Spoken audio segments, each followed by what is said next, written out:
Yo, what is up everyone? Back here with another video on Pokemon Brilliant Diamond Shining Pearl. Pretty much with VGC Battle Tower stuff.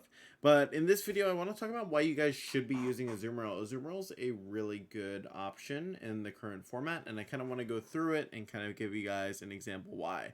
So there are a couple of good examples of why Azumarill is good, and I'm going to kind of talk about its usage in the format and talk a little bit about some appearances we've seen. I actually just placed second place with it in another VGC tournament I just played. We're going to have a video about that tomorrow, the day after this video is uploaded. So yeah, we'll be able to chat about a little bit more. You guys will be able to kind of see the team that we worked with. And if you guys are interested, obviously, in getting access to the team early or just getting access to any of the teams I use immediately after I use them in tournaments or whatever, that is all on the Patreon, which you guys will see linked down below. I pretty much upload all the teams consistently up there. So pretty much the main thing to keep in mind with Azumarill is Azumarill's a really strong physical attacker. Now, you'd look at Azumarill's stats, you'd be like, well, its stats aren't particularly amazing. Like, if we look at the attack stat 50 attack, I mean, usually you're kind of capping out around the 100 mark. Now, the good thing is that because you have huge power, that's doubled. So Azumarill's actually doing a lot more than it normally would. So instead of 70 attack at no investment, it's actually 140 attack, and so on as you continue to invest. So typically, Azumarills are going to be running Adamant. This usually allows them to deal a little bit more damage output, and you can still have a good amount to put in the bulk because the attack is so high after the boost. So it's actually pretty good for Azumarill, and if you look at Azumarill, its stats aren't really that bad, right? So you can actually do a lot of work with it. Its speed tier obviously leaves a lot to be desired, but with priority Aqua Jet, after you get a belly drum up or something, it can actually do some work. So there are two Azumarill sets that I wanted to talk about, but primarily the belly drum set is the more relevant one. That being said, and this is a weird thing about Azumarill, in the tournament I played with it, right? It was Tangrowth plus belly drum Azumarill. I didn't click belly drum a single time. I clicked play rough the most, and I clicked Aqua Jet like twice. And that's why I wanted to bring up another set, but we're going to talk about that kind of as we go through it. But I feel like you might not even need belly drum in this format. Like, it's a nice option, but I feel like Azumarill in general can do a lot of damage. But I'm going to get to that anyways. So I want to talk about some appearances of the Pokemon and its usage and kind of talk about that a little bit. So first, we can take a look at the Victory Road Challenge, right? So Wolf was the only one who actually piloted Azumarill to top 8 here. I actually ended up playing versus him. Azumarill actually did put in some work for him, or at least like pressured me in some regards, so he kind of brought it. But like, pretty much Azumarill's actually a really nice option in this format because it gives you a lot of substantial fairy type coverage, right? And if you look in this format, there are very limited good fairy mons, right? We have Azumarill, Gardevoir, and I think the last is Togekiss. And Togekiss is kind of in the middle right now, So very, very limited fairy coverage. So Azumarill has an interesting niche in that way, and like, in terms of good water types, there are very few good, and not like very few good water types, but like there are a few spectacular ones, right? Because there are a lot of water types in the competition pool, and like Azumarill is something that separates it, right? That's really nice. Now, the one thing to keep in mind, and this graphic is just the tournament. Like, this is how far my run went with Azumarill, but like, I don't know if anyone else was using Azumarill because unfortunately we didn't really get a graphic of like what people were playing. So yeah, but pretty much Azumarill's a really nice like decently bulky setup sweeper, right? Now there are some other sets you can run on it that I think are worth considering, but you guys will see it basically only has like 1, 2, 3, 4, 5, 5 relevant moves, right? And its common partners aren't really something that I would take too seriously. I actually think the best partners for Azumarill, in my opinion. So I was using the team, it had, what was it? Heatran. And again, I'll talk about this team like soon. I'm doing a team report on it. Tangrowth, Salamence, Tyranitar, and the last one was, what was it? Raikou.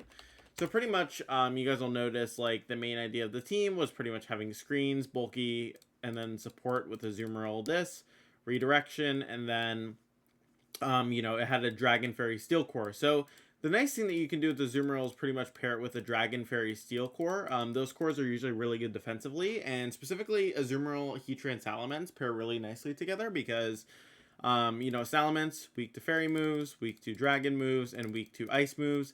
Azumarill resists 2 of those, and then Heatran resists the other one, right?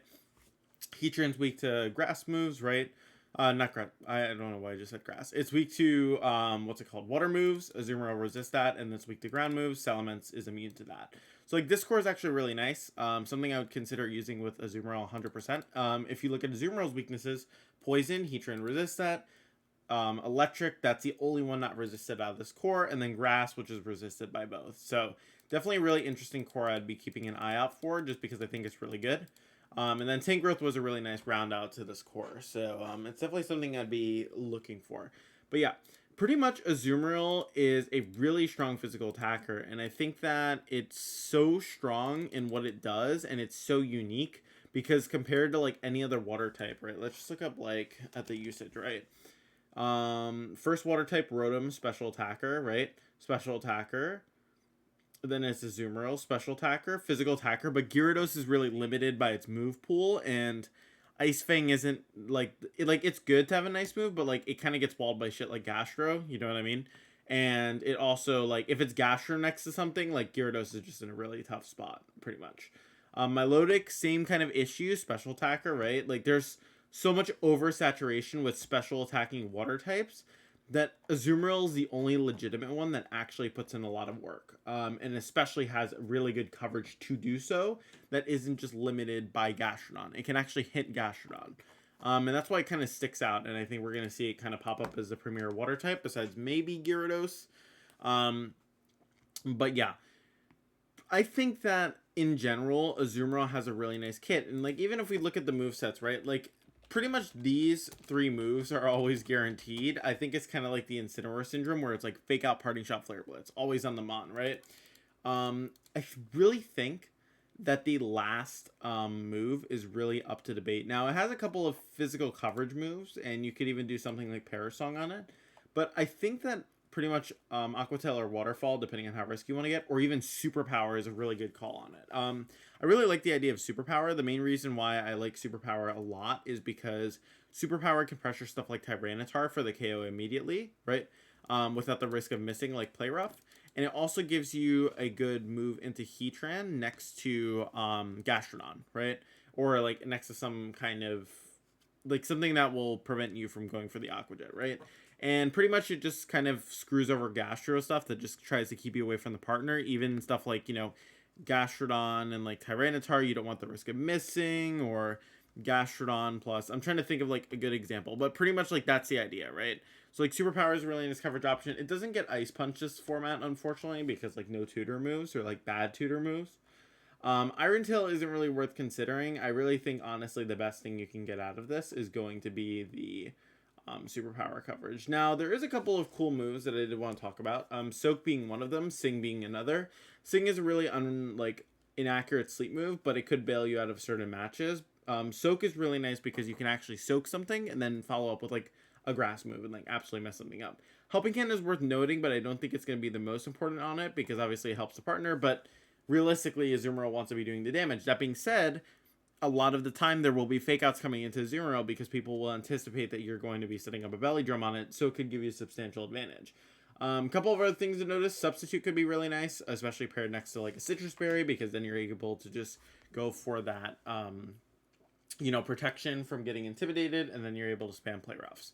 But yeah, pretty much I would be advocating for something between Substitute or Superpower, right? Those would be the 2 main ones. Maybe Brick Break if you want to break screens, but I don't think the opportunity presents itself enough. So I'd probably consider Superpower or Substitute. Substitute's nice because you can't get like faked out, you can't get intimidated, and it kind of works well with what Azumarill wants to do anyways. So I'd be considering one of these 2 sets if you're not running Belly Drum. So pretty much first set, Belly Drum, Citrus Berry, pretty straightforward. But then the second set, I think, is the one that has a lot of potential and potentially will do even better than the set, right? Now, if we're talking about actual items that you can utilize on Azumarill, if you're going with the Substitute set, it's kind of interesting, right? It really depends on your partners. I would never go for Substitute and have leftovers, because personally I use Tyranitar a lot when I use Azumarill, but it obviously depends. On a team that actually doesn't have Tyranitar, you could definitely make use of leftovers plus Azumarill.